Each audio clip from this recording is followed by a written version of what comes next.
to show you how to make tapioca pudding. To make the tapioca pudding, we need this pearl tapioca. In India, we call tapioca sabudana. I have 1 cup of sabudana here, which I soaked 6 hours ago, and you can see that it just fluffs up quite a bit after soaking. The other ingredient we need is the rose water, and this rose water gives really good flavor in the tapioca pudding. We need some sugar and some milk. Here I have 4 cups of milk. I have 2 cups in the cup and the 2 cups in the pot here.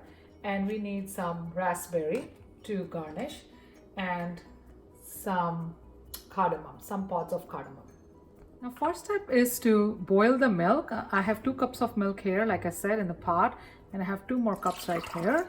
So I'm going to leave this milk on the stove on a very low heat until it comes to boil. Until the milk is boiling, I'm going to open these cardamom pods and crush them to add to the milk. So you can see these cardamom pods and the fresh green cardamoms, and you can just open them like this, and there is a seed in the pod, and you can take it out, and then you can crush those seeds and add to the milk. You can also buy cardamom powder from the store, but I feel the powder is not that fresh. It loses its aroma and freshness once it goes in the jar. So I prefer using the cardamom pods. So whenever I need it, I just open few pods, and they give a lot of flavor. And I use the pestle here, and I grind it roughly in this pestle. And here also, you know, the covers of the pods, I just keep them and kind of more grind them with the pestle to get all the oils out of that, and that really adds up the flavor. And once the recipe is done, I can remove those later with the spoon, because they are not that many.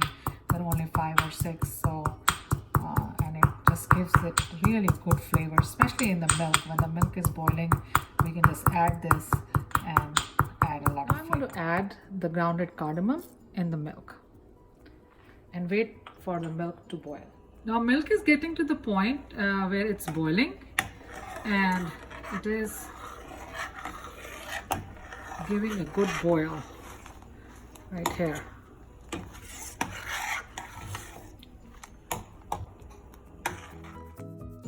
Here I have sieved the tapioca out, and all the remaining water, excess water after soaking, is out of the tapioca now.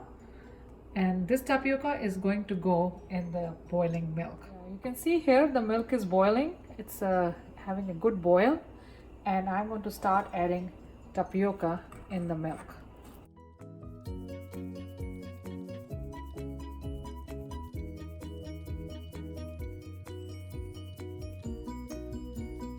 Once the tapioca is in the milk, we're going to stir a little bit and cook for maybe another 5-10 minutes until it starts getting a little thicker. The pudding starts getting a little thicker. The milk is heating for some time now with the tapioca, and it's time now to add some sugar. So I have 1 cup of sugar here. I'm going to add in this pot, and you can see I still have some sugar at the bottom. So I'm going to take the milk from the pot and use up all the sugar that got stuck in my measurement cup. So like that. So I don't waste any sugar. Like this.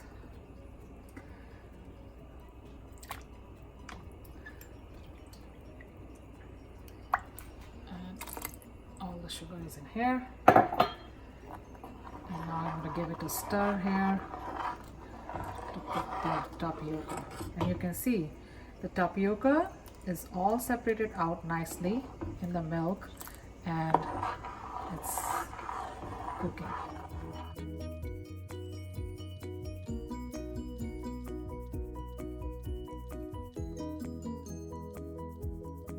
Now the pudding has been cooking for almost 10 minutes, and you can see that it's becoming thicker, and this is the consistency we want.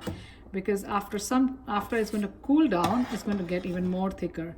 And you can see the tapioca is all cooked, and it's softer, and I can tell that just by looking at it because it's transparent. And if you're not sure if it's cooked or not, you may have to just pick one of the bubbles or one of the tapiocas and check it if it's softer or not. So, but most of the time in my experience, once it comes to the boil, it's softer, and you can see how nicely the pearl tapioca looks like in this pudding. It's just like little pearls in the pudding.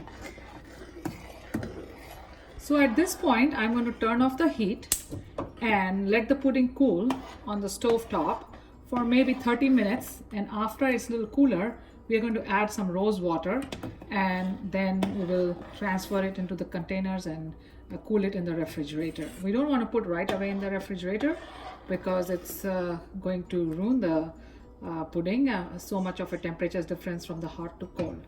So we're going to cool it on the stove, add some rose water in 30 minutes. Alright guys, now pudding has been sitting on the counter for a couple hours, and it has cooled quite a bit at the room temperature.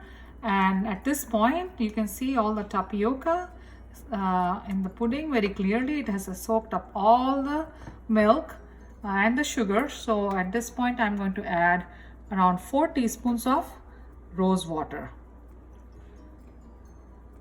Rose water gives really good flavor to the pudding, and I buy this rose water from Indian grocery store. If you don't like the rose water flavor, and you can always add vanilla or any other flavors of your choice to this pudding. So I like it with the rose water, and sometimes I make it with vanilla also. So it just depends what flavor would you like to add. So I'm going to give a good stir so we can mix the rose water. And I always put the rose water when it's cooled down, because if you put the rose water in the hot pudding, at that time, you know, lots of essence and all that dies in the pudding. All the flavors of the rose will die from the heat, and it won't give that much flavors in my experience. So I have to cool it down first to put the rose water. So now what I do is like we usually put these puddings in the small cups here. So when the kids are hungry in the afternoon, you know, for the afternoon snack, it's a really good afternoon snack. So I just fill them up and cover them up and put it in the refrigerator.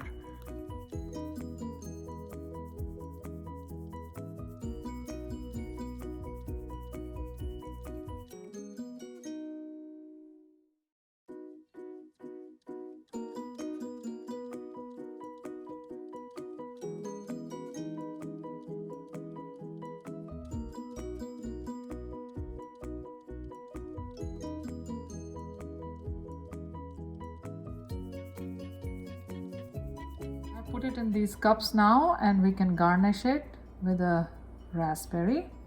So these cups looks really, really yummy.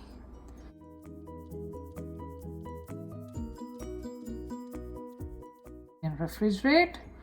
I don't know, it doesn't last that long in my home. So it is, but in the fridge I can see it's really good for 2-3 days. And then I cover this with in the jar.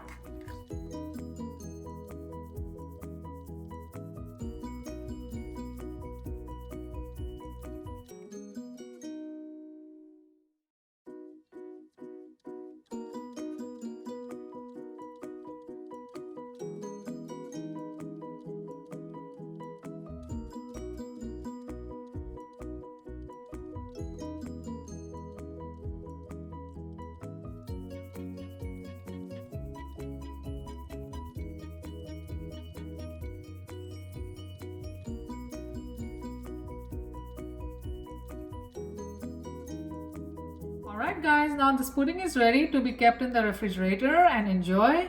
If you like this recipe, don't forget to like, share and subscribe. Thank you for watching.